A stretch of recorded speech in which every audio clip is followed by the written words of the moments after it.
Itu bohong itu, Allah SWT itu bohong itu. Masa kan dia pencipta langit bumi dan segala isinya, alam semesta? Tidak. Itu pembohongan itu. Kan baru kemarin aja ngomong seperti itu. Yang sebenarnya Tuhan pencipta langit bumi dan segala isinya adalah Tuhannya orang Yahudi, bukan Allah SWT. Jul, aduh kamu mau dibohongi Allah SWT. Bukan dia. Bukan dia yang menciptakan itu. Tuhannya orang Yahudi, ya Tuhan kami itu juga lah. Ya. Kamu jangan mau ditipu. Kamu tertipu kamu. Tuan Lamsen, ya, Anda hari ini saya lantik menjadi murid saya. Jadi saya ajarin gini. Sekiranya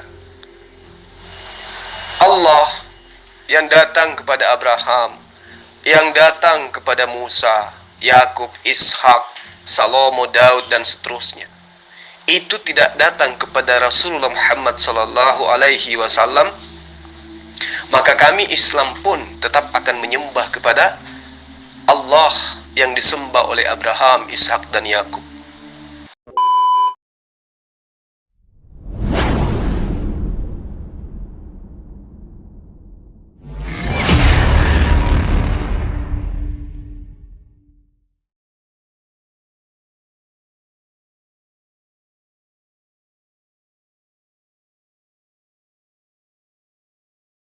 Assalamualaikum warahmatullahi wabarakatuh.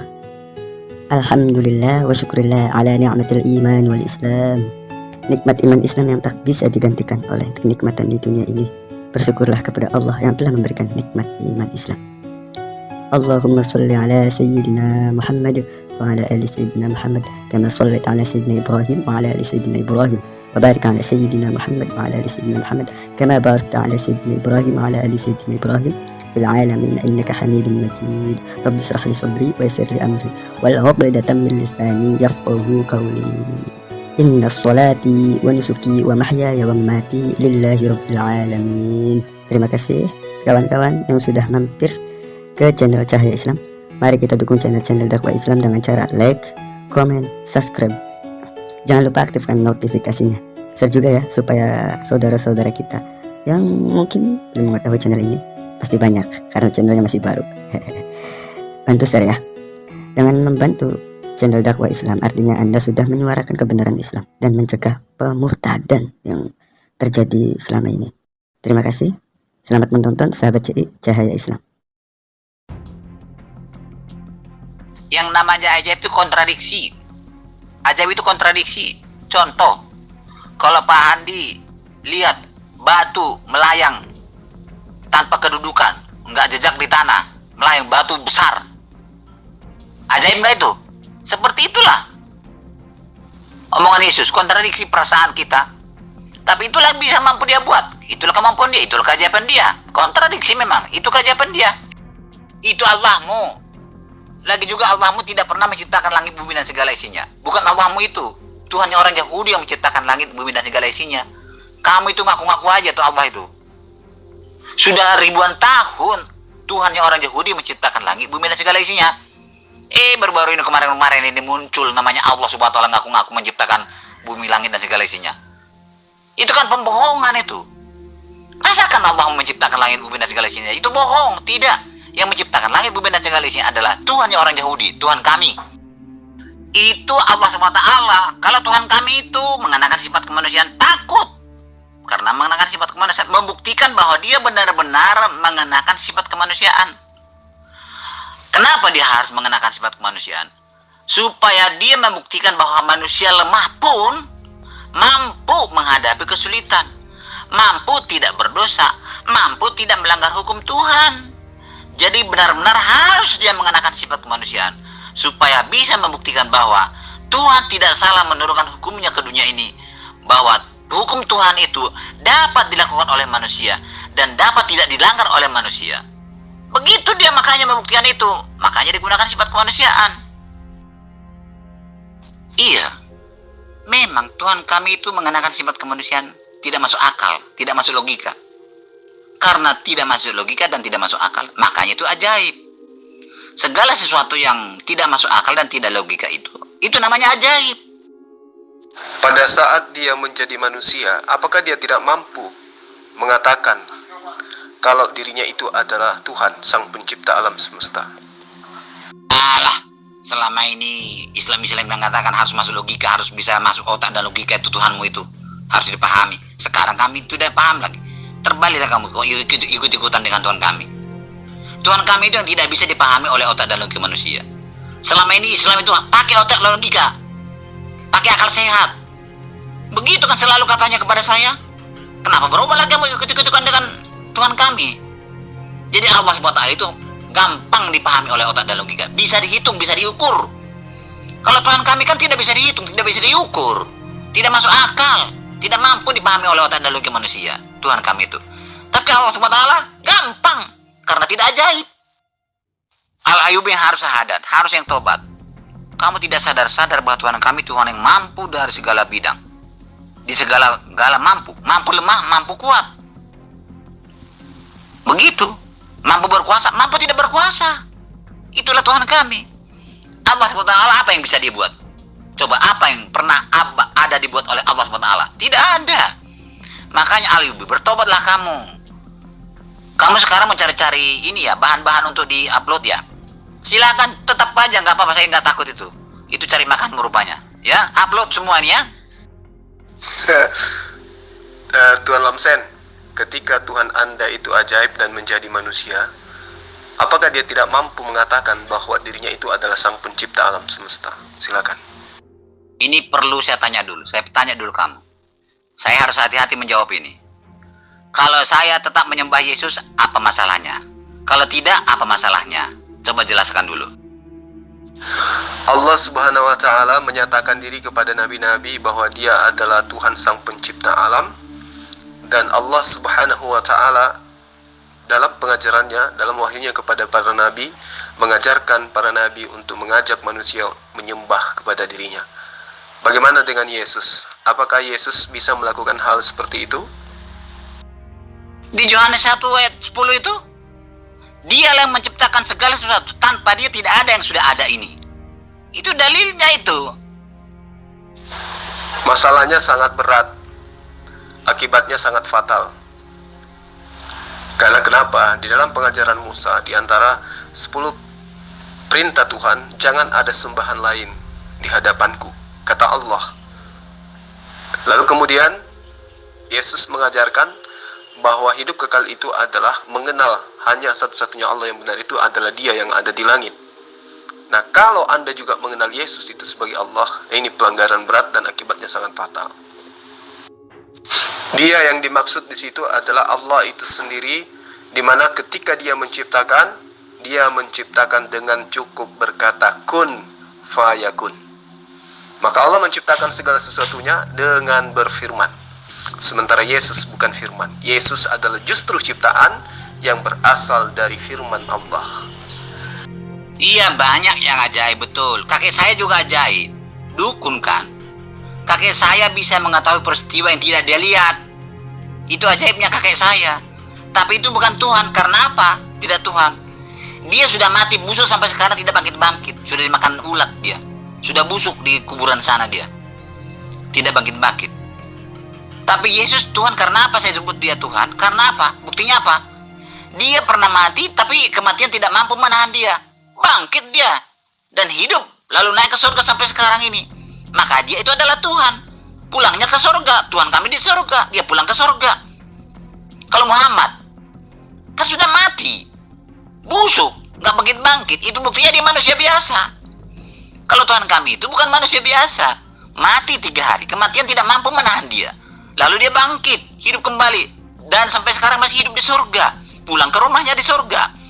Itulah buktinya Tuhan, Yesus itu adalah Tuhan kami. Berarti yang bangkit itu Anda katakan sebagai Tuhan. Bagaimana dengan Elia? Bagaimana dengan anak yang datang dan dibangkitkan oleh Elisa? Lalu bagaimana dengan Lazarus? Lalu bagaimana dengan orang-orang kudus yang berjalan masuk ke Yerusalem? Mereka semua bangkit dari kematian. Ayo, apakah mereka semua Tuhan? Tinggalkan agama yang membuat akal Anda tidak berfungsi, Pendeta Lamsen. Tujuannya bukan itu. Tujuannya untuk apa? Tujuannya dia manusia itu untuk membuktikan bahwa manusia lemah pun mampu tidak melanggar hukum Tuhan, mampu tidak berdosa, mampu melawan godaan setan, mampu menghadapi kesulitan sampai disalib pun. Itu membuktikan itu bahwa manusia biasa, manusia lemah pun mampu menghadapi segala kesulitan-kesulitan. Maka dia berkata, kalau saya, ya Tuhan, aku menderita saat ini. Sudahlah, kamu sabarlah. Aku pun sudah pernah alami seperti itu. Jangan kamu cengeng. Maka Yesus bisa berkata seperti itu karena sudah dialami. Makanya dia adalah guru yang baik, mengajarkan apa yang dialaminya. Jadi kalau dia tidak pernah menderita, dia tidak pernah takut menghadapi kesulitan, dia tidak bisa mengajarkan, dia tidak bisa diteladan. Itulah sebabnya dia harus mengalami kesulitan manusia. Maka dia mengajarkan, bisa mengajarkan, mengatasi kesulitan manusia itu. Anda memberikan sebuah pernyataan yang sifatnya muatannya hanya asumsi, Pak Pendeta Lamsen. Kalau Anda menjadikan itu sebagai sebuah bukti kebenaran, maka harusnya Tuhan Lamsen itu berpikir, sebagai Tuhan yang datang dalam rupa manusia pun masih juga menyembah kepada Allah. Apalagi kita ini, Yesus aja yang adalah Tuhan menyembah kepada Allah, apalagi kita yang bukan Tuhan. Harusnya Anda berpikir begitu. Yesus telah memberikan teori dan juga mempraktekkan bagaimana hidup keberagamaan yang benar itu, menyembah hanya kepada satu-satunya Allah yang benar, yaitu Dia yang ada di langit, diterangkan dalam Yohanes 17 ayat 3. Kurang apa lagi coba? Ayo. Yesus yang Anda tuhankan ketika menjelma menjadi manusia, selayaknya ajaran pagan sebelum Kristen, itu justru mengajarkan untuk menyembah hanya kepada Allah. Nah, kalau Anda menjadi pengikut Yesus yang setia, harusnya Anda mengikuti Yesus, menyembah hanya kepada Allah. Ini justru Anda menyembah kepada Yesus. Itu ajaran siapa itu coba? Jadi Yesus yang adalah Tuhan menurut Anda, itu telah merendahkan dirinya dengan memberikan contoh menyembah hanya kepada Dia yang ada di langit. Terus, Anda kenapa justru menyembah Yesus? Yang ngajarin Anda menyembah Yesus siapa? Iya, Allah SWT tidak mungkin menggunakan sifat kemanusiaan. Tapi Tuhan kami itu menggunakan sifat kemanusiaan untuk membuktikan bahwa Tuhan, bahwa manusia ya, lihat ya, untuk membuktikan bahwa hukum Tuhan itu dapat dilakukan oleh manusia. Bahwa manusia mampu tidak melanggar hukum Tuhan. Bahwa manusia mampu melawan godaan iblis. Bahwa manusia mampu mengatasi segala kesulitan yang sulit apapun yang dihadapi oleh manusia. Nah, jadi Yesus kami itu, Tuhan kami itu mengalami kesulitan manusia sesulit-sulitnya. Maka Dia bisa mengatakan kepada kami yang cengeng, kamu jangan cengeng ya. Jauh lebih sulit yang kamu alami pernah sudah saya alami, bisa saya atasi. Kamu pun harus bisa mengatasi kesulitanmu. Makanya Dia mengalami itu supaya bisa jadi guru, contoh dan teladan bagi manusia, supaya manusia tidak cengeng menghadapi kesulitan, supaya manusia mampu jangan berdalih bahwa hukum Tuhan itu tidak dapat dilakukan oleh manusia. Begitu, Kusandi. Tuhan Lamsen, coba gunakan akal sehat. Kalau yang Anda maksud itu Yesus memberikan contoh penderitaan yang sehebat apapun penderitaannya, itu tidak ada apa-apanya, Tuhan. Kenapa? Karena Dia adalah Tuhan. Iya toh? Yang hebat itu kalau Dia manusia, kemudian tersiksa, kemudian dibunuh, dikuliti, ditampar, diseret, itu baru hebat. Lawang Yesus itu adalah Tuhan kok. Meski Yesus itu disunat 8 kali dalam sehari, itu tidak apa-apa karena Dia adalah Tuhan. Masa Tuhan Anda pikirkan cuman selevel itu? Ya, itu artinya bahwa Anda itu memang bertuhan dengan cara berasumsi gitu loh. Yesus itu dahsyat, kata Tuhan. Kenapa? Karena Dia rela disiksa di tiang salib loh. Kan Dia Tuhan. Wajar tau disiksa di atas tiang salib. Apa sih artinya penyiksaan yang dirasakan seorang Tuhan? Itu tidak ada apa-apanya. Yang hebat itu ketika Yesus itu betul-betul manusia. Ya, lalu kemudian Dia disiksa, Dia dibunuh, itu baru hebat. Tapi kan Dia adalah Tuhan, jadi tidak ada hebatnya itu. Yang hebat itu pada hari Natal Tuhan Lamsen ikhlaskan dirinya disalib. Itu baru hebat. Wong Yesus adalah Tuhan, disalib. Ya nggak apa-apalah. Wong dia Tuhan, bisa bangkit lagi, bisa hidup lagi. Ya, tapi itu kan hanya ada di dalam cerita dongeng. Sang pencipta alam itu tidak seperti itu, Tuan Lamsen. Jadi kalau Anda ingin menjadi orang yang benar, maka ikuti semua instruksi Yesus. Ya, Yesus mengatakan, jika engkau mengasihi aku, maka dengarkan segala perkataan-perkataanku. Jika engkau mengasihi aku, maka engkau akan mengikuti aku. Nah, Yesus menyembah kepada Allah. Mau dia Tuhan kek, mau dia dewa kek, mau dia setan kek, yang pasti dia mencontohkan menyembah kepada Allah. Ikuti Yesus, menyembah kepada Allah. Yesus tidak pernah menyembah kepada Yesus. Itu jadi Kristen yang menyembah Yesus itu ikut siapa? Ya, gunakan akal sehatnya, Pak Lamsen. Itu bohong, itu Allah SWT itu bohong itu. Masa kan dia pencipta langit bumi dan segala isinya, alam semesta? Tidak. Itu pembohongan itu. Kan baru kemarin aja ngomong seperti itu. Yang sebenarnya Tuhan pencipta langit bumi dan segala isinya adalah Tuhannya orang Yahudi, bukan Allah SWT. Jul, aduh kamu mau dibohongi Allah SWT. Bukan dia. Bukan dia yang menciptakan itu. Tuhannya orang Yahudi, ya Tuhan kami itu juga lah. Ya. Kamu jangan mau ditipu. Kamu tertipu kamu. Tuan Lamsen, ya, Anda hari ini saya lantik menjadi murid saya. Jadi saya ajarin gini. Sekiranya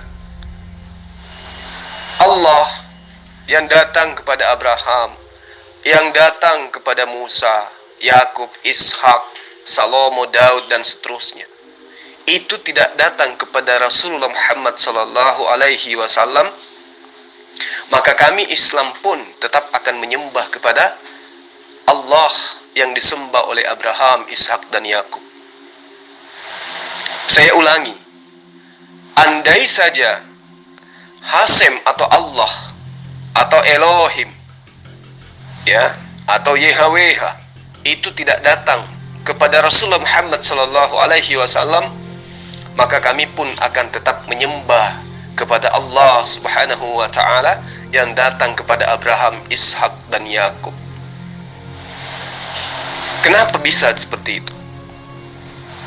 Karena Allah Subhanahu wa taala itu, selain dia memperkenalkan diri di dalam Al-Quran sebagai sang pencipta yang telah berfirman kepada para nabi, termasuk Abraham, Ishak dan Yakub dan Musa serta Yesus atau Isa, itu juga dia sudah menerangkan di dalam kitab Kejadian 17 ayat 7 bahwa dia akan menjadi sembahannya Bani Ismail. Ya, saya ulang ya. Meskipun Allah atau Hasem tidak datang kepada Rasulullah Muhammad sallallahu alaihi wasallam, maka kami sesuai dengan janji Hasem kepada Abraham, kami akan tetap menyembah kepada dia yang telah mengutus Abraham sebagai bapa para nabi dan bapa seluruh bangsa. Aku akan menjadi Tuhanmu, Tuhan anak-anakmu, Tuhan keturunanmu secara turun-temurun. Itu. Lalu kemudian kesempurnaan iman kami kepada beliau, kepada dia sang pencipta alam semesta ini, ketika dia datang kepada Rasulullah Muhammad SAW, memperkenalkan dirinya kepada Rasulullah Muhammad SAW, menyatakan dirinya kepada Rasulullah Muhammad SAW bahwa dialah sang pencipta yang telah berfirman kepada Abraham, Ishak dan Yakub, termasuk Yesus yang Tuan Lamsen tuhankan. Sampai di sini paham dah apa yang saya katakan? Kok ciptaan Allah? Tidak, itu bohong itu, Allahmu itu. Allahmu itu bohong.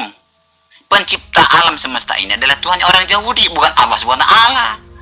Allahmu itu hanya ngaku-ngaku menciptakan. Sudah duluan ribuan tahun Tuhan orang Yahudi mengatakan dia menciptakan segala sesuatu. Baru kemarin aja muncul itu Allah SWT mengaku bahwa dia menciptakan segala sesuatu. Bohong itu. Tidak mungkin dua Tuhan menciptakan alam semestanya. Hanya satu Tuhan kok. Yesaya 6 ayat 15. Allah yang Anda sebut dengan sebutan Allahnya Yahudi itu menyatakan diri sebagai esensi yang maha suci lagi maha tinggi. Ayo. Nah, yang kami sembah adalah esensi yang maha tinggi lagi maha suci. Di dalam bahasa Arab disebut subhanahu wa ta'ala. Bagaimana dengan kata Allah? Kata Allah itu berasal dari kata alaha, eloha atau elohim. Alaha, elohim. Ya, al atau el itu adalah bahasa Abrahamaik, bahasa Semitik. Paham? Jadi penamaan Allah kepada esensi Sang Pencipta itu sudah dinyatakan oleh Allah terlebih dahulu kepada Bani Israel. Aku menyatakan diri kepada Abraham, Ishak dan Yakub, tetapi aku tidak menyatakan namaku kepada mereka. Tapi nanti ketika wilayah yang aku tunjukkan kepadamu, di mana wilayah itu adalah tempat untuk mengagungkan namaku di sana, terlalu jauh daripadamu, maka sembelilah kurbanmu di tempatmu dan nikmati sesuka hatimu. Itu diterangkan oleh Allah dalam kitabnya Bani Israel. Jadi pada Bani Israel Allah tidak menyatakan diri secara nama pribadi. Ya, Allah hanya mengatakan Eser aku adalah aku. Emang aku itu nama? Tidak, aku itu menunjuk kepada dirinya, esensinya, bahwa dialah Sang Pencipta. Nah, dari sini sebagai murid Pak Lamsen harusnya tahu. Ini saya sudah sering ajarkan kepada Bapak, bagaimana kemudian sembahan umat Islam itu nyata berasal dari sembahan Bani Israel yang satu-satunya Sang Pencipta alam semesta. Itu. Jadi Allah Subhanahu wa ta'ala itu sudah diajarkan di dalam kitabnya Bani Israel dengan predikat yang saya sebutkan tadi, Maha Suci, Maha Tinggi, Subhanahu wa ta'ala. Bagaimana dengan Yesus? Yesus itu adalah Tuhan yang diambil dari ajaran pagan Romawi Yunani. Sampai di sini murid saya paham enggak? Allah subhanahu wa ta'ala tidak mengenal Musa. Musanya Alkitab kami itu beda. Itu Musa yang mana? Kisahnya aja sudah beda. Jangan dicampur adukan Allah subhanahu wa ta'ala dengan Tuhan Pencipta langit bumi dan segala isinya ini, Tuhannya orang Yahudi.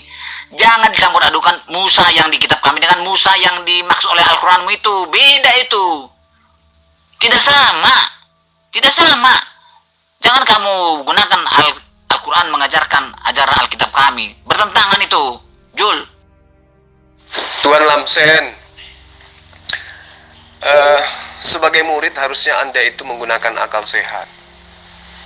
Dari mana asal Kristen ini? Coba, apakah Kristen itu diajarkan oleh Yesus? Tidak.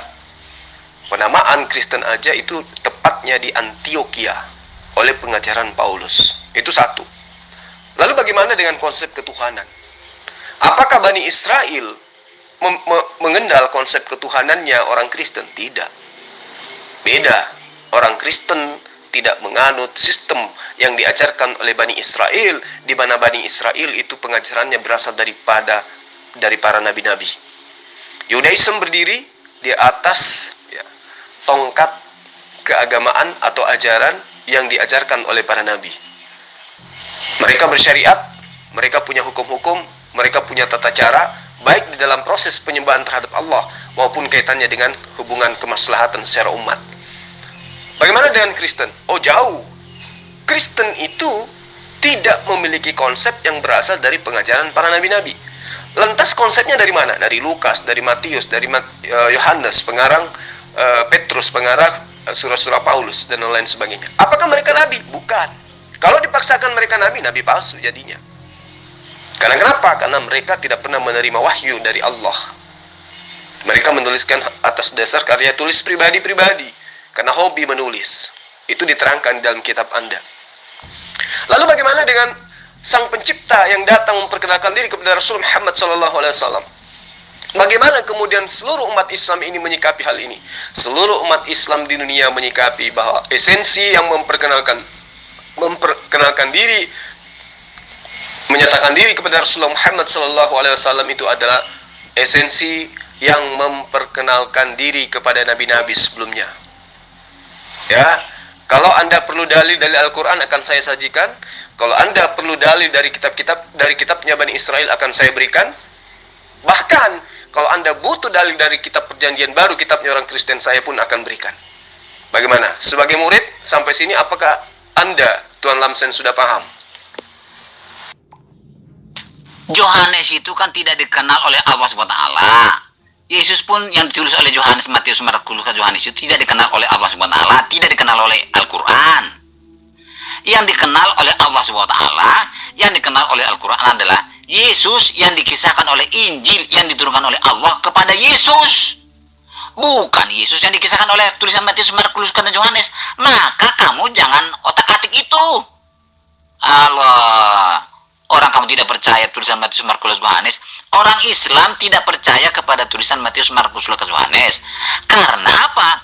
Karena Injil yang diturunkan oleh Allah kepada Yesus bukan tulisan Matius, Markus, Lukas, dan Yohanes. Yang bingung itu Islam sendiri. Kacau Islam ini, kacau. Anda salah, Tuan Lamsen. Sebagai murid saya, Anda dengarkan saya baik-baik. Orang Islam itu percaya kepada kitabnya orang Kristen. Percaya, tapi percaya sebagai kitab yang sudah bercampur aduk dengan karangan-karangan bebas manusia. Kami percaya kitab Tuan Lamsen itu berasal dari catatan-catatan yang berasal dari kesaksian-kesaksian orang. Kami percaya itu. Tapi kami 100% tidak percaya kalau kitab Anda itu adalah kalamullah.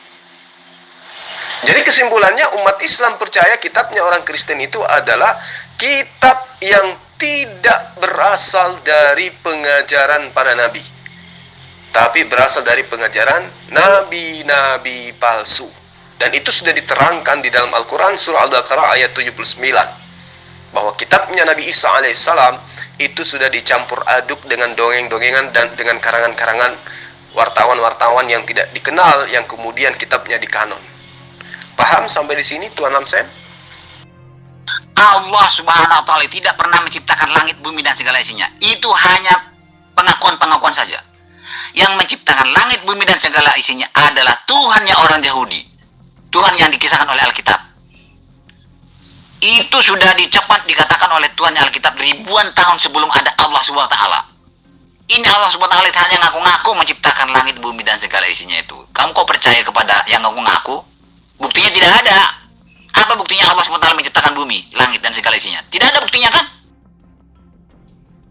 Tuhannya orang Yahudi yang menyatakan diri kemudian kepada Rasulullah Muhammad SAW.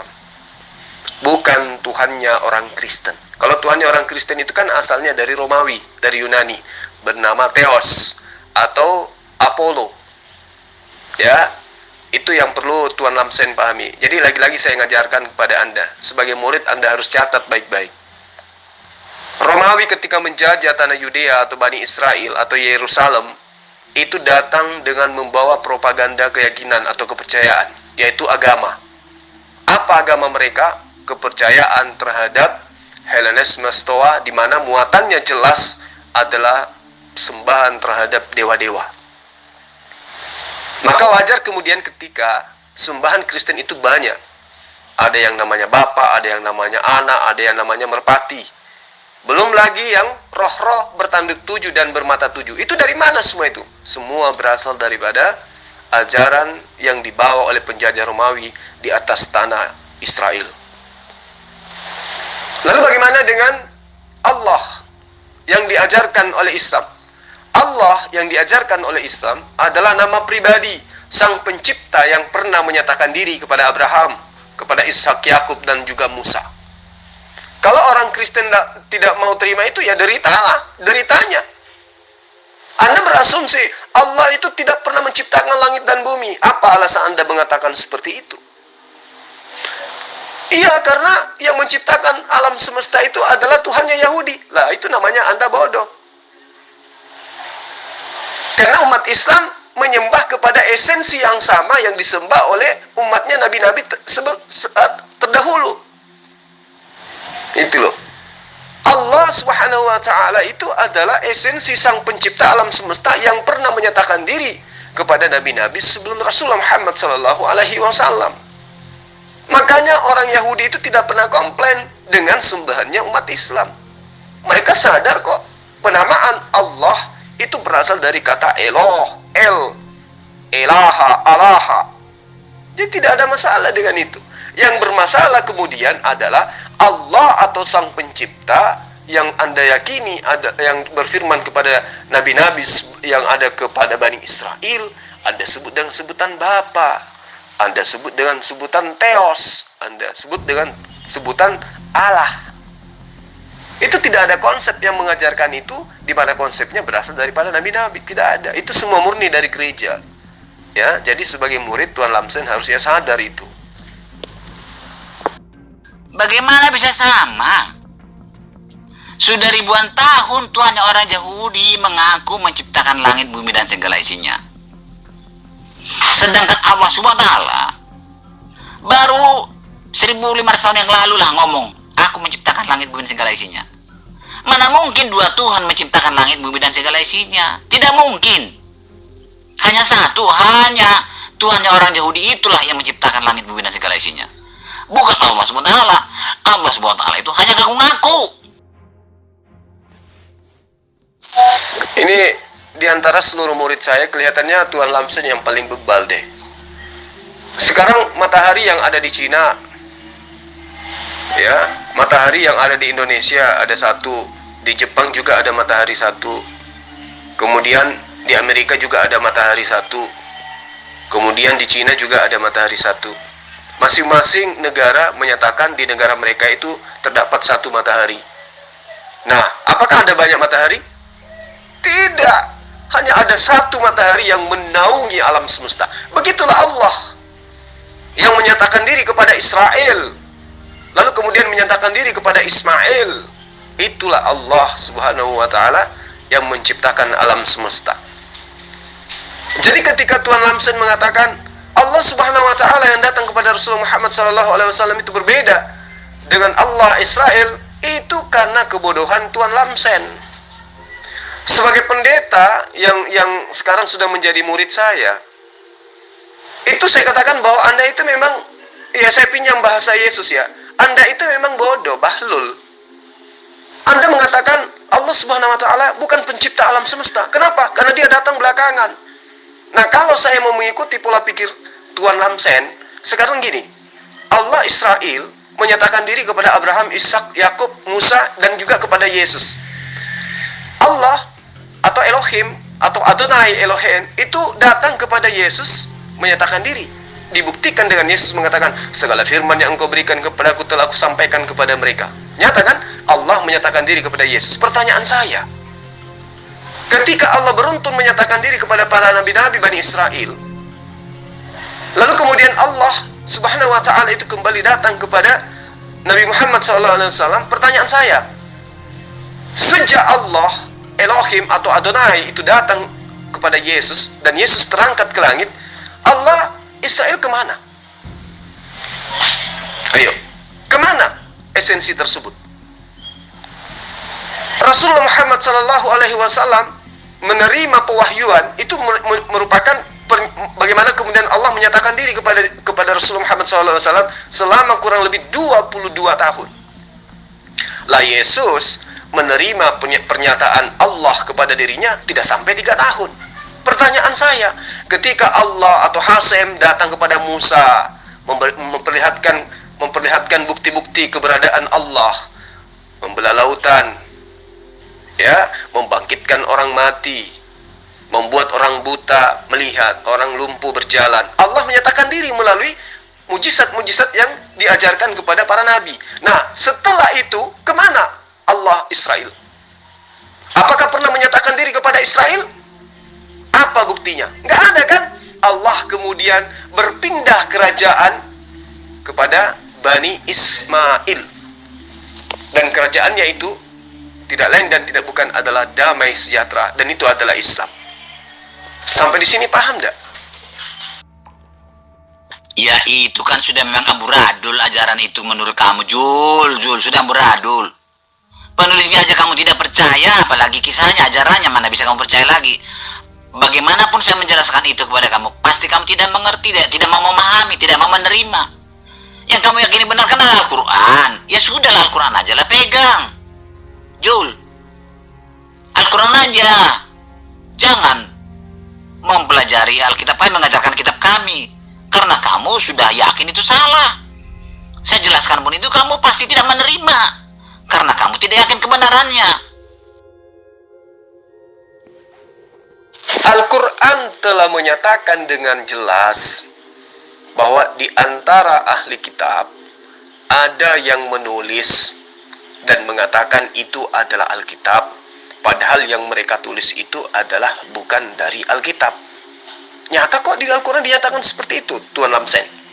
Lalu kemudian sebagai orang yang berakal sehat, sejatinya jangan lantas percaya, buktikan dulu. Makanya umat Islam itu beriman berlandaskan ilmu. Apapun yang diimani oleh umat Islam, itu harus berdasar kepada ilmu pembuktian. Nah, apakah dalil Al-Baqarah ayat 79 itu terbukti? Nyata. Apa buktinya? Theophilus yang mulia, banyak orang yang menyusun berita-berita yang terjadi di antara kita. Maka saya, Lukas, asistennya Paulus, merasa terpanggil untuk menyusunnya kembali berdasarkan atas penyelidikan yang saya lakukan. Maka saya simpulkan untuk menyusunnya kembali untuk saya persembahkan kepadamu. Jelas kok. Artinya, apa yang dituliskan Lukas itu adalah hasil penyelidikan. Lalu kemudian hasil penyelidikan ini layaknya itu adalah hasil karya, atau boleh dibilang itu adalah tesis, ya, hasil penelitian. Dari hasil penelitiannya Lukas, kemudian dari hasil apakah dia menggunakan daftar pustaka atau apa, yang pastinya dia nyatakan bahwa melihat banyak pengarang-pengarang, banyak penyusun-penyusun, banyak orang yang memberitakan berita-berita, lalu kemudian dia pun terpanggil untuk memberitakannya sama dengan penyusun-penyusun dan pewarta-pewarta lainnya. Jadi nyata, apa yang ditulisnya bukanlah firman Tuhan. Gitu loh. Jadi apa yang saya katakan ketika saya mengambil dalil dari kitab yang sudah amburadul itu untuk mengukuhkan kebenaran di dalam Al-Quran, bahwa Al-Quran itu tidaklah asal mengatakan, tidaklah asal berfirman. Allah tidak asal berfirman, tapi sesuai dengan fakta gitu loh. Itu maksud saya. Makanya Anda harus jadi murid saya supaya Anda banyak tahu. Kalau Anda bisa menjadi murid saya dengan baik, maka saya yakinkan Anda akan tampil menjadi penginjil yang unggul. Kenapa? Karena Anda tidak lagi berasumsi, melainkan mengajarkan, menyampaikan, mensiarkan suatu kebenaran berdasarkan atas dalil-dalil kitab. Seperti itu Tuan Lamsen. Saya bukan asumsi. Kan Yesus berkata, dia adalah teladan, tiruan saya. Bagaimana dia menyembah Tuhan? Saya sembahlah Tuhan. Apa kata dia rupanya? Yang menyembah aku menyembah Tuhan, menyembah Bapaknya. Emang salah? Kamu aja yang pakai asumsi-asumsi segala macam. Kan dia berkata, akulah dia, dialah aku. Yang mengenal aku mengenal dia. Yang menyembah aku menyembah dia. Apalagi? Kan tidak ada salah. Kenapa kamu sewot dalam hal itu? Yesus kami itu bukan Yesus yang di Al-Quranmu. Beda. Ya, beda. Tuan Lamsen, suatu ketika saya menjadi duta Indonesia untuk Jepang.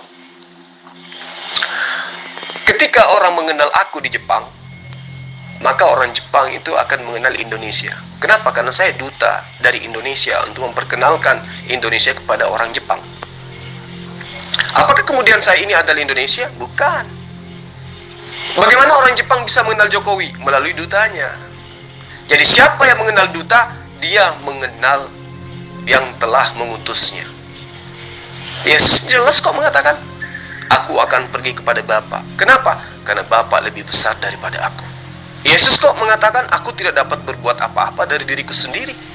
Yesus mengatakan, aku tidak berkata-kata dari diriku sendiri. Apa yang aku katakan adalah apa yang diperintahkan untuk aku sampaikan dan aku katakan. Lalu Yesus mengatakan, tidak ada manusia yang dapat melihat Bapa, mendengarkan suaranya pun tidak akan pernah bisa. Lalu Yesus mengatakan, siapa yang melihat aku, dia telah melihat dia yang telah mengutus aku. Ya sama. Siapa yang melihat aku di Jepang, itu sama dia melihat Indonesia. Karena saya mewakili Indonesia. Lalu apakah saya ini Indonesia? Bukan. Sama seperti itu. Ya, jadi Tuan Lamsen harus paham. Yesus itu manusia. Ya, untuk menjadi pengikut Yesus harus menjadi Muslim. Mengakui Yesus sebagai utusan itu adalah merupakan kunci untuk memperoleh hidup yang kekal. Yohanes 17 ayat 3. Hidup kekal itu, ingat, hidup kekal itu adalah mengenal Allah satu-satunya, Allah yang benar, dan mengenal Yesus sebagai utusan Allah. Jadi kalau ada yang mengenal Yesus sebagai Allah, itu orang bahlul. Karena Yesus sudah mengajarkan, jangan pernah ada sembahan lain di hadapan Allah.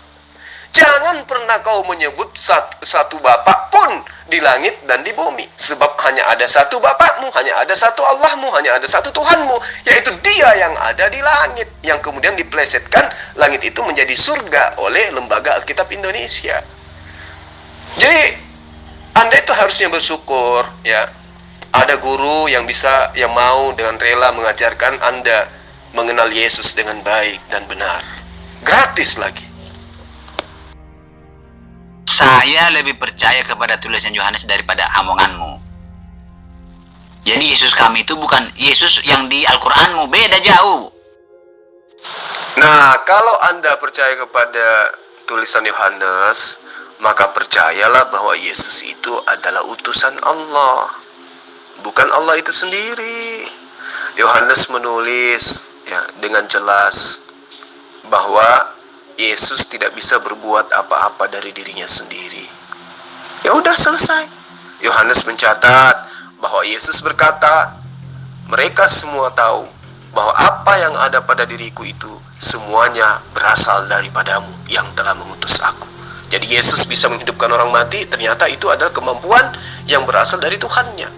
Yesus bisa membuat orang lumpuh berjalan, ternyata semua itu adalah kuasa yang diberikan oleh Tuhannya untuk dirinya. Jadi tidak ada yang berasal dari diri Yesus. Yohanes 5 ayat 30, aku tidak dapat berbuat apa-apa dari diriku sendiri.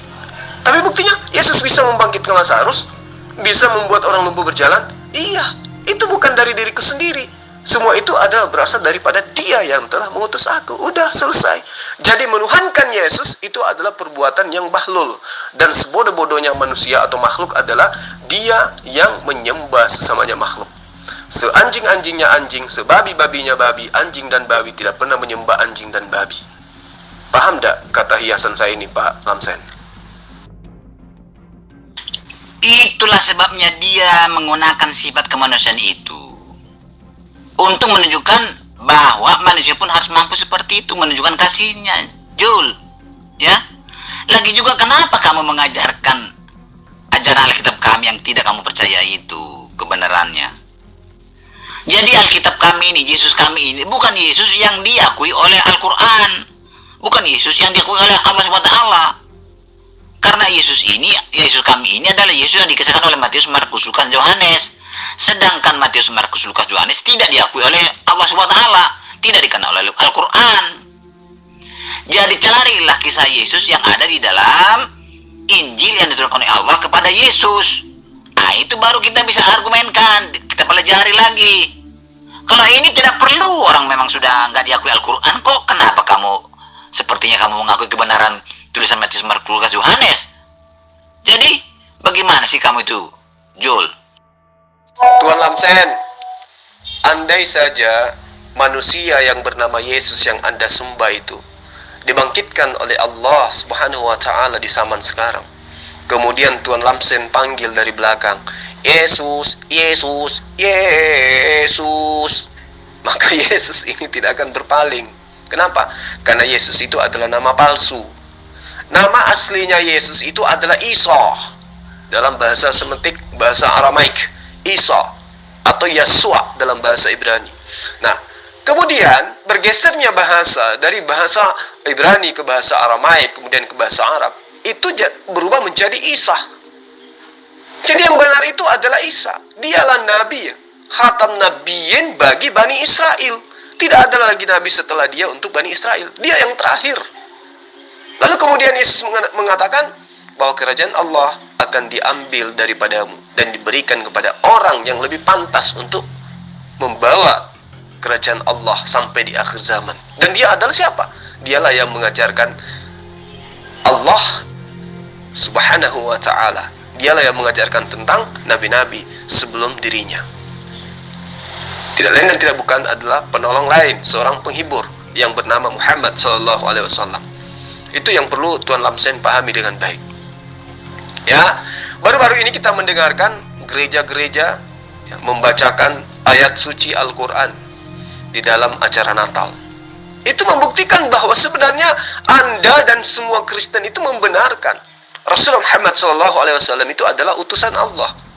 Tapi karena ajaran yang dibawanya itu berat, sulit, penuh dengan aturan.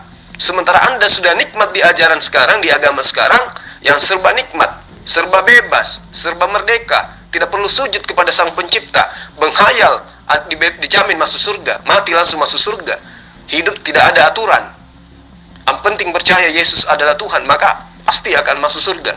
Itu kan yang Anda percayai sekarang. Tapi pada dasarnya sebenarnya iman Anda sudah mengiyakan Al-Quran itu adalah kalamullah dan Muhammad SAW itu adalah utusan Allah. Terbukti gereja-gereja pada ramai-ramai membacakan ayat suci Al-Quran di dalam acara keagamaan mereka. Paham tak Tuan Lamsen? Allahmu itu tidak pernah mendatangi Musa Daud yang dikisahkan oleh kitab kami. Tidak pernah.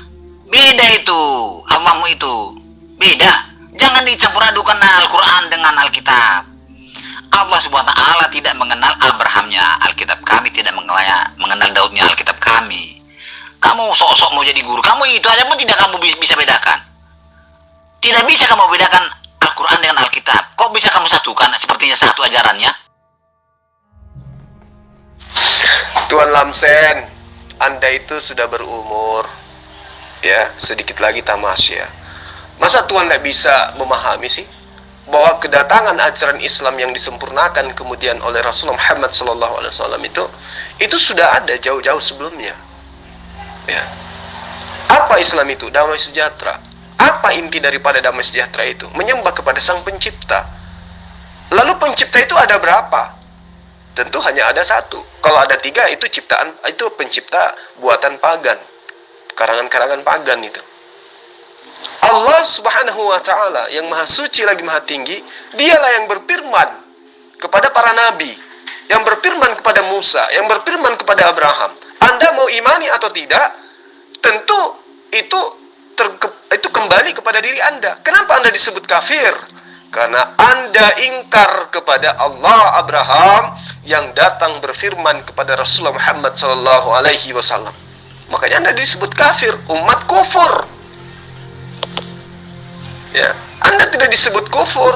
Andai saja Anda mengimani Allah itu berfirman melalui wahyunya yang kemudian diberi nama Al-Quranul Karim. Ya, jadi mulai sekarang sebagai murid Anda harus tahu, ternyata pekerjaan-pekerjaan Allah itu tidak berhenti sampai kepada Yesus aja, tetapi Allah itu tetap berfirman pada masa kedatangan malaikat Jibril pada Rasulullah Muhammad SAW. Itu. Jadi Islam itu bukan agama independen.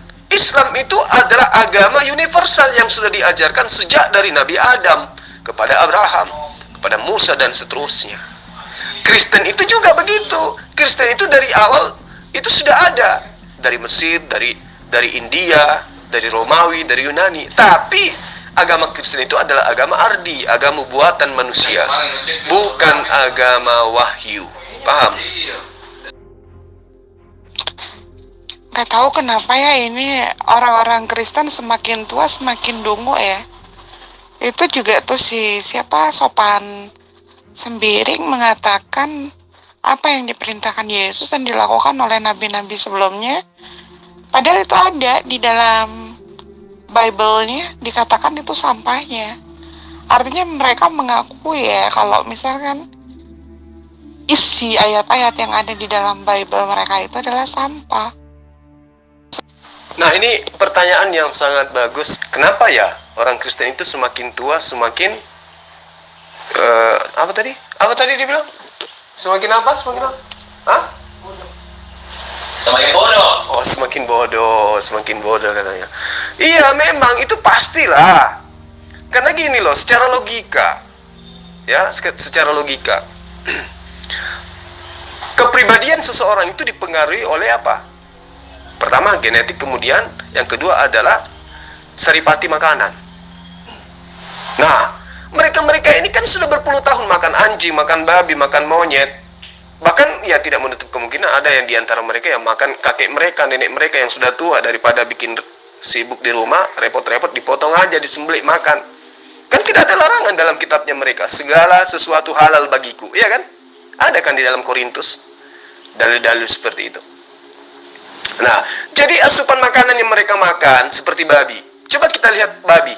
Babi itu kalau itu nya tidak dibuang atau tidak dibiarkan, tapi dia makan kembali. Bayangkan. Babi itu kalau buang nya dimakan lagi. Coba. Jadi orang yang memakan makanan ini tentu tipikalnya mirip-mirip itu gitu loh. Ya, saya tidak tahu dan saya tidak menuduh oknum ya. Tapi kita kan belum pernah membuktikan apakah mereka ini betul-betul ada di rumah mereka itu ada kloset. Mana tahu nggak ada ya kan? Bisa jadi mereka buang di piring, di mangkok. Habis itu disajikan kembali, sama seperti babi ya kan?